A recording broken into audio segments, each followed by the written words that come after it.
Hello, Vlad with a new story from my channel, Amazing Life Stories. It seemed like 5 years ago she had everything she needed to be happy. Her husband adored her, doted on their son, and even gave her money to study to be a doctor. True, he took the money from their shared savings, but still, such care was very nice. Dim, how could it be? I sold the room so we could make the down payment on the mortgage. We can't live with your mother forever. Or have you forgotten that Olga Ivanovna doesn't love me? It's true with her mother-in-law. The relationship wasn't the best. Dmitri's mother adored her grandson, but she couldn't accept that some nurse could join the family, and not just any family, but the most noble one. There were dentists for 2 generations. Olga Ivanovna had 2 clinics.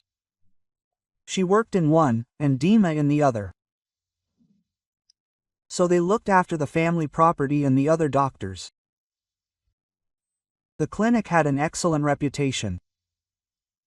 Marina, you know very well, only on paper this apartment is Mom's. In reality, it's been mine for a long time.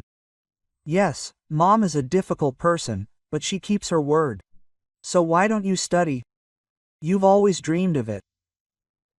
She then thought that her husband could give her the entire amount Marina had contributed, and not just for the year's tuition. But she decided not to escalate the situation. She thought, but is he right about something? She is too suspicious. Her husband did not give her a reason to doubt him. Yes, there were some oddities. Dima took her entire salary for general needs, although he himself earned much more. And it was offensive. Marina was not a coquette, but she still wanted to have some spare money, to visit beauty salons at least occasionally or buy something for little Lyosha, without reporting to her husband and mother-in-law. To top it all off, Olga Ivanovna personally checked all the expenses with receipts, but only from her daughter-in-law. She trusted her son implicitly. So, just as Marina did not want to feel like a full-fledged member of the family, while she, frankly speaking, felt like some kind of servant on probation, certainly liked by the owners with the prospect of increasing her level of trust. But even then, thoughts came that she would never become equal to Dima, no matter how hard she tried. Dim, admit it honestly, you're embarrassed in front of me. Do you want to use this training to make me your equal, so that your mother will respect me? Tears welled up in Marina's eyes. Are you crazy or something? Or maybe you're expecting my second heir? You've become so capricious, so whiny. Listen, honestly, I've never regretted marrying you. You're beautiful, you're a good thrift. We're unfussy, and our son is wonderful, so smart for a 5-year-old, he's clearly part of our breed. And Mom is very proud that Lyoshka is so much like her. So you did everything right. Dmitri still couldn't understand why she burst into tears even more. He couldn't understand that it was simply insulting to hear about how you perfectly accommodate other people's whims, save money, and generally have a pleasant and convenient life. At the same time, Marina had never heard that she was the only one, loved, and needed simply without any benefit or additional reasons or conditions. Then she ignored her own heart's warning. Otherwise, maybe everything would have turned out differently after Dima's accident. Marina instantly became a widow. Alyosha was confined to a wheelchair. Quote, "When are you planning on vacating my apartment?" Olga Ivanovna asked her just a week after the funeral. But don't you understand how hard it is for us now? Marina tried to defend her rights. Listen, let's be honest. I pretended that you were a perfectly acceptable option for my son while Dima was alive. But you brought misfortune to our family. My mother's heart felt it. I always disliked the orphans of old people's homes. We bought a pig in a poke and paid dearly for it. I lost my child, the mother-in-law said menacingly. But what about it, Leosha? Don't you love your grandson? He needs help so much now. You don't love me, but at least take pity on the child. Quote. At that moment, Marina was ready to beg for her son's sake, even on her knees if necessary. Just don't press on pity. You know perfectly well that I have more successful grandchildren from Dimochka's first marriage. Already grown up and successful. Not some kind of invalids, the mother-in-law cut him off sternly and added quietly, with a menacing hiss, I always felt that from you a normal, viable child simply can't be born. What are you talking about? Are you even a human being, mother? At least give me my savings. I know Dima kept them with you. Marina's hands were shaking. More than anything, she wanted to slap the plump, curly-haired, tall, and sleek lady with green cat eyes. But she only endured it for Leosha's sake. Her son looked so much like her beloved husband, gray-eyed, fair-haired, thin, and very emotional. It was still early morning. The boy was sleeping, and only so as not to wake him did she restrain herself from the urge to grab her mother-in-law's impudent face. Savings? Was she supposed to pay for the funeral herself? Olga Ivanovna had indeed arranged a top-class send-off, but that much money still couldn't have been spent. Marina tried to appeal to justice once again, and her mother-in-law snapped. Quote, That's it, little thing, the conversation is over. In a week, I'm simply changing the locks. Don't count on any money or help. And forget my phone number, do me a favor. And somehow explain to Leosha that he's no longer my grandson. So, in an instant, a harsh fate befell her. There wasn't even time to remember her late husband. Marina was constantly hustling, taking on part-time jobs. A colleague came to the rescue. Anya, a single mother, let her stay with her for a while and help with her son. The small savings quickly ran out. And only then did she realize how foolish it had been to keep the family money in a joint family account. Only after Dmitri's death did it emerge that he had somehow withdrawn it and given it to his mother. Such were the family traditions, supposedly. Mother is sacred. But Marina was also a mother, and no one thought of her, Leosha. And because of his father, the boy became disabled.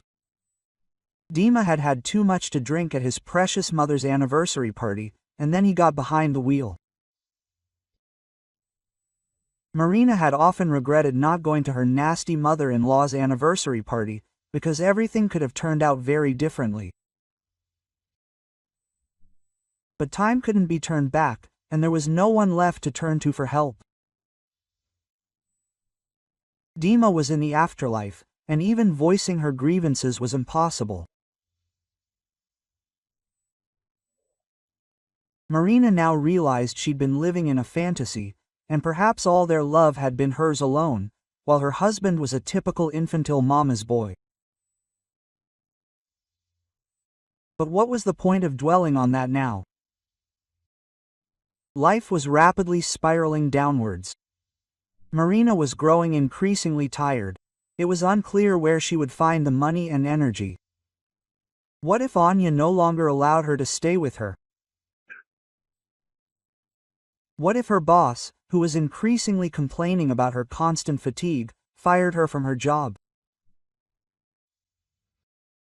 And the main question was, where would she get the money for Leosha's treatment?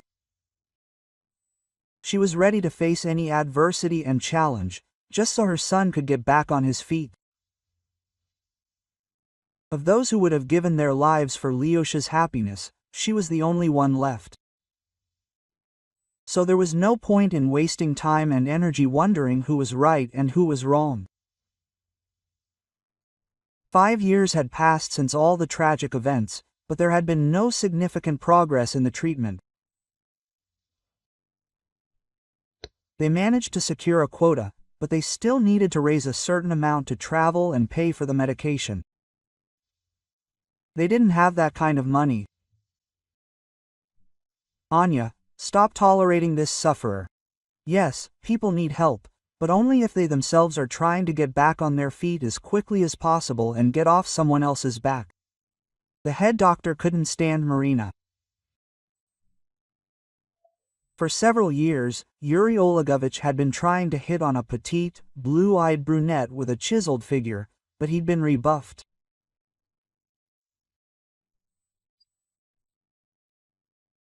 He'd have gladly kicked out this self-proclaimed pauper, but almost everyone at work knew about his failed courtship, so he decided to bide his time until the gossip died down.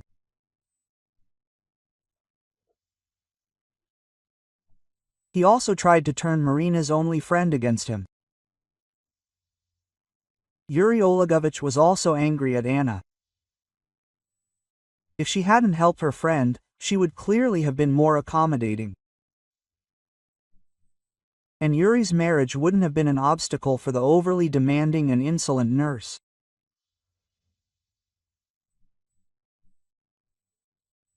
The pale-faced, tall blonde of indeterminate age knew perfectly well that the boss was digging into her friend, but she preferred to pretend she didn't understand what Yuri Olegovich really meant. Come on, Marina and Lyosha aren't a burden to me at all. My children have grown up, moved away, and don't need any support. You could say I work for the soul. I haven't even had grandchildren yet. So I certainly don't feel like anyone is sitting on my neck.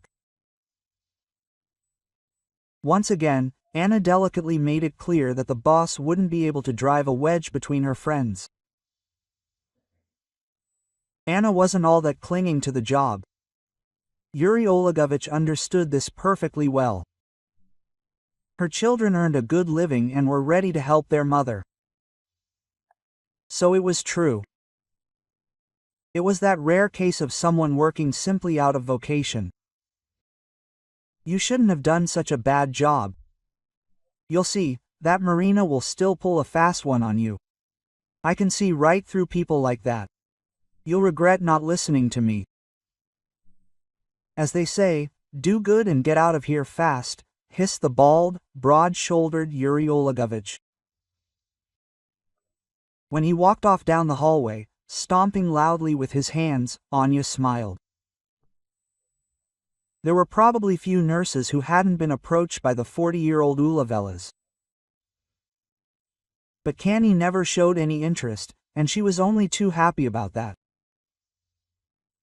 Yuri Olegovich would later do something nasty to everyone he'd shown interest in, both those who'd agreed to a relationship and those who'd refused. Marin, why don't you marry me? The friendship with the wealthy patient had lasted almost a year. First, Andrei had been admitted to their trauma unit after an accident, and then he'd learned that Marina was nursing a son who also had no use of his legs, and he'd offered to take care of him at home as a part-time job. Marina was initially very afraid this would imply sexual advances. She was still quite attractive, despite her life of being a driven horse. So, it wasn't uncommon for ordinary conversations to devolve into unpleasant insults. Marina was sad that this was how things had ended. She liked Andrei, not so much his looks, though the brown-eyed, thin man with an intelligent expression was quite pleasant, but his friendliness and openness were far more appealing. She could discuss anything with Andrei. Marina knew he'd lost his wife 10 years ago and had no plans to marry again. Andre, for his part, was well aware that Marina had given up on her personal life and decided to devote herself to raising her son. For the first time in her life, she could be honest with a man. Everything seemed clear. No one was looking for anyone and no one was going to pester anyone. And then it suddenly became clear that Andre had some plans for her, as a woman. Andre, listen, we thought we discussed it. I don't plan to get married anymore. And I think you don't either. Well, at least that's what they said, she sighed. It became clear to her that their friendship was over, and there would be no more part-time work. I felt so sad, as if the weight had been pulled out from under me. Oh, what a fool I am. That's not what I meant at all. I wanted to propose a sham marriage. You see? We could be useful to each other. You could do me a favor, and I'd give you money for Leosha's treatment. He's such a nice guy. They really did have a wonderful relationship. The usually shy, reserved child simply beamed when he saw his new acquaintance. They had a ton of common interests. Andre taught Leosha to program, and together they dreamed of getting back on their feet and playing football. What kind of favor? Why a sham marriage? Marina, of course, wanted her son to be cured. Andre struck a chord, talking about the only thing that interested her in this life. You know, I started talking to your son and realized what could make me happy. I need a child, and also a decent woman who will give birth to him. No, don't get me wrong, of course, we're not talking about any kind of intimacy. You're simply doing me a favor, as agreed. We'll work everything out, Andre explained in a business-like tone. Just recently, Marina had been angry that he'd dared to propose to her and show interest in her as a woman. And now she suddenly felt hurt that he needed her simply as an incubator. She was overcome by conflicting feelings. Marina thought she'd really like Andre to love her and try to court her. Perhaps something would have come of it. He was the first man who had ever inspired any trust in her. But hopes had died before they could be truly born. Another man simply considered her useful and was going to use her. Well, at least he offered it honestly, openly, and for a price. So, frowning, she said, treatment isn't cheap.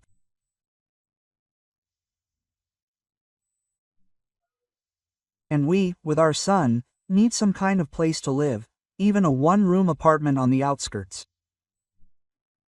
Andre sighed for some reason, as if Anna had upset him with her excessive greed.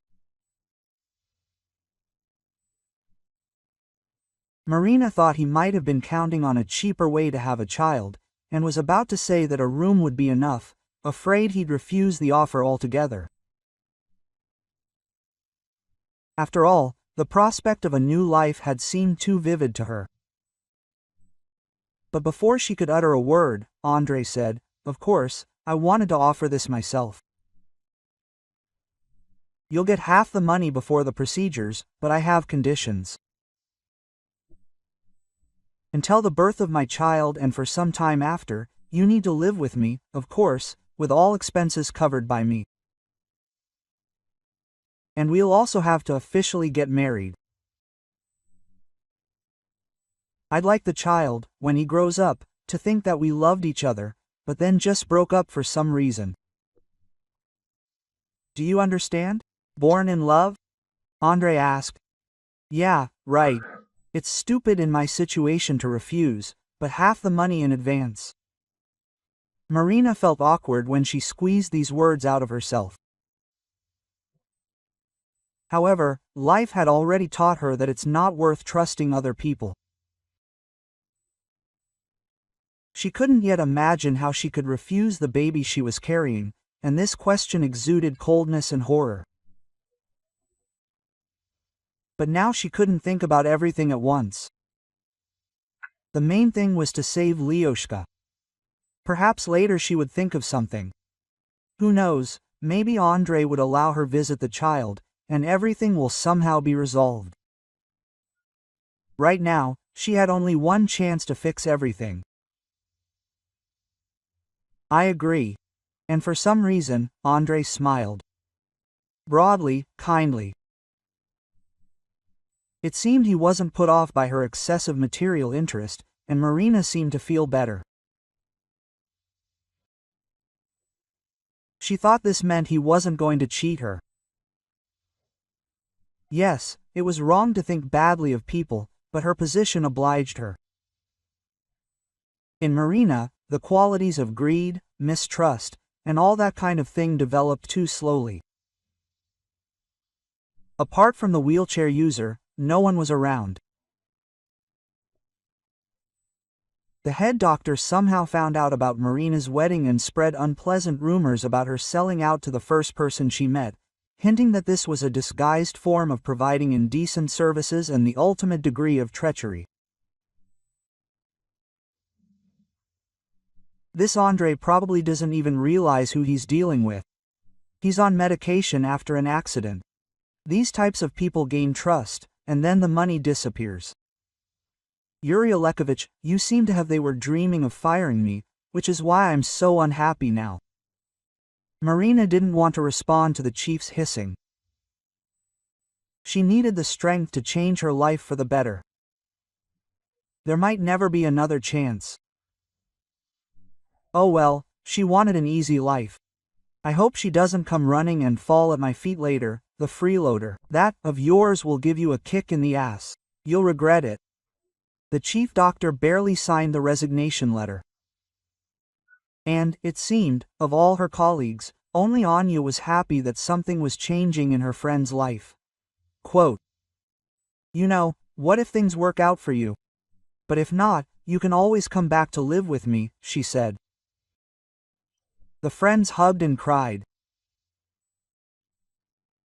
Anya even tried to talk her out of the idea of becoming a surrogate mother, and then suddenly became filled with hope that it could give her friend a chance to start a family. Quote, you know, there's something about this Andrei. He's reliable, genuine. Take a closer look. That's what Anna said. As for Marina, she tried not to feed herself with false dreams, so as not to fall painfully from a great height later. Somehow, Olga Ivanovna also found out about the new marriage. The former mother-in-law even sent a nasty congratulations. They want to keep wagging their tail. I knew you'd send Lyoshka to an orphanage and start a life without problems. I wouldn't be surprised if you cheated on Dymochka. Don't count on me. Continue to slide downhill. This is so indecent, so spiteful, it's not even funny, said Anya, after reading the congratulations. Marina agreed with her. Olga Ivanovna felt genuinely sorry. It turned out that Dima and the children from his first marriage were not born from him at all. The former mother-in-law, apparently realizing something, secretly took a DNA test and now hated not only her second wife, but also her son's first.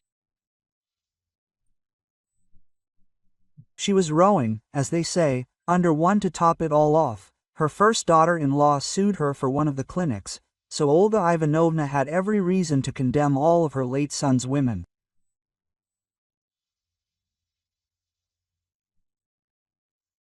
Just a year later, Lyosha had completed a full course of rehabilitation, and his mother and the man he now sincerely considered his dad came to meet him when he was discharged.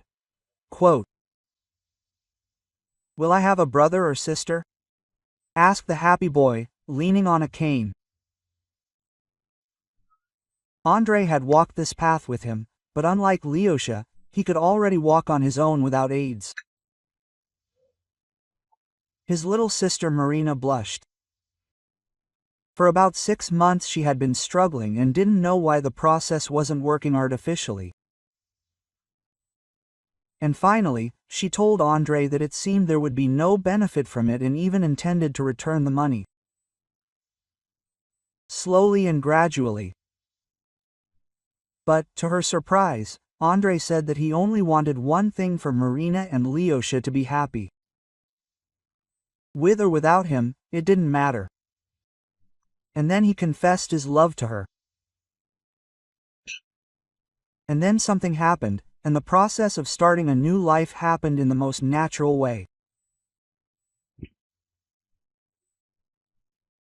Literally a week after the fictitious husband and wife turned into the most real ones.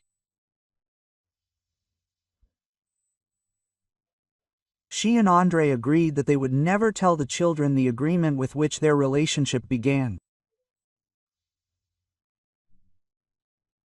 After all, parents are sacred, especially loving ones, and are ready to give everything in the world for each other and for my children.